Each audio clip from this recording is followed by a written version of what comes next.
Alright, hi, welcome back to Marble Farms. Here we're butchering a lamb, more of a home front style, you know, homestead style.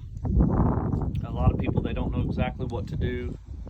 And so what we're doing is we're taking more like a deer approach. And we're doing it kind of like a deer, which reality is you butcher all animals pretty much the same way if you know how to butcher. Like over here, you know, this here's where you're gonna get some of your real good steak. On a deer, it's called backstrap. On a lamb, they, you know, call it all kinds of different names. You just cut straight down the spine right here. And if you'll look in the camera here, you can see where that steak is already in there. And this was a skinny animal. She wasn't real big. She had a problem putting weight on, never wanted to grow. Then cut here, make you another cut.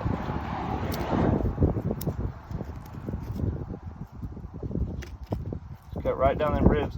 You can just cut on into the neck portion, or if it's a bigger animal, you'd call it a brisket.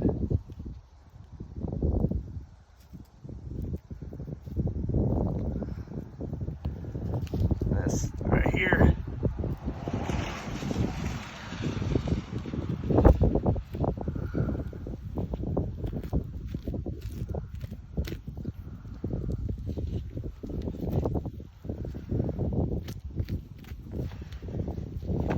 I'm being a little feeble with it because I don't want to lose any meat because there's not very much.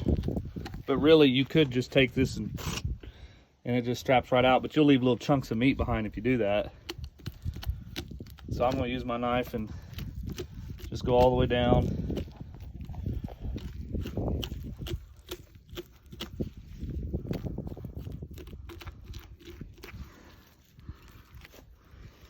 Little cartilage right there. So you go kind of around that. I personally like to get as much out as I can with it.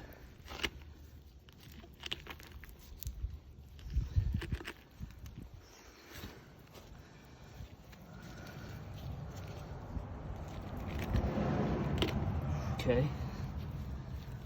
Now we're going to leave this right here.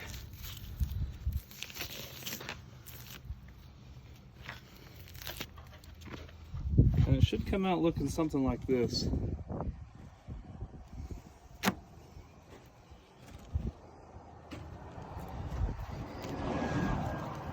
Now this is cut nice and square, or you'd normally want to cut that off square so that you can do the fillet portion. There's some really tough stringy tissue on it.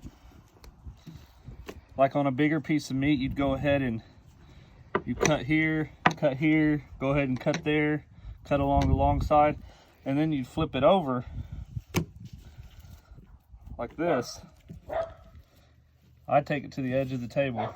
It's just like filleting a fish. Get underneath, and you just work it down, and you keep working it, and it comes off like that. Now here's where people run into issues when they're filleting this.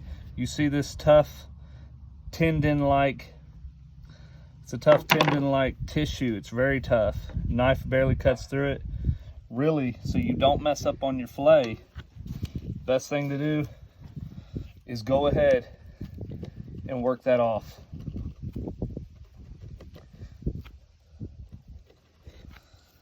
And let me tell you, it does not like to come off. It's very, very tough. Unfortunately, I don't have a, there's what you don't want to happen. See how the meat's soft. It's okay though, because reality is, you see this?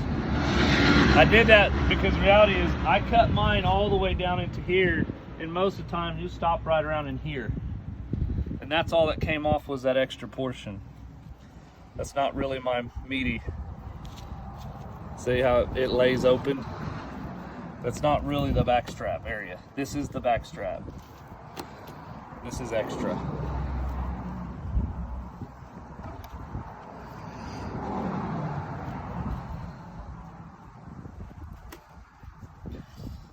Okay, so I just want to show them how to flay this real quick.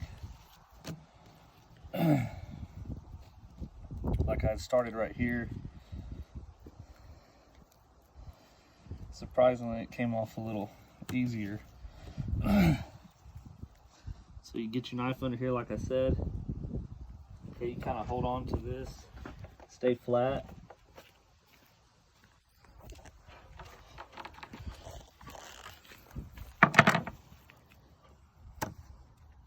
There you go.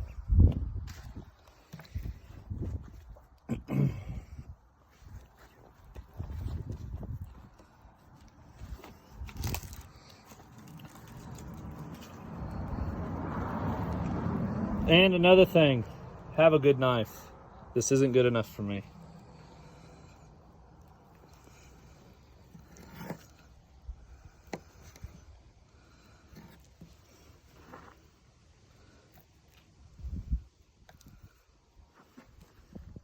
All right. Get all this silver lining off. That way when you're sitting around eating it with your friends, your family, whatever you're doing, everybody's having a good time. It ain't tough. It ain't hard to chew. Most of it can go in the ground. Okay, we're going to take this. Nice little chunk of meat, though. It would be a good piece of stew meat. But however, we're not doing that. Now, if you want to make butterfly steaks, what I recommend, go in about, about almost finger length. Cut it right here, and then cut a half cut, a little, almost all the way, not quite. Now this ain't a thick meat, of course.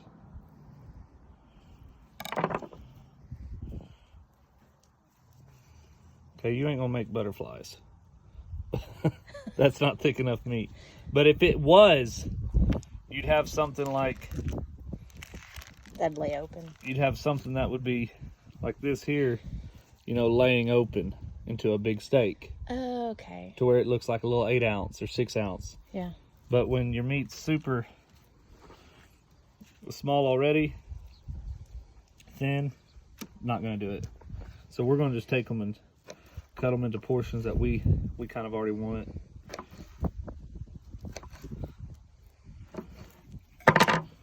You take one of these though, give it a little mash. It's already very tender, but you can have a decent sized steak. Little breakfast steak. And it adds up.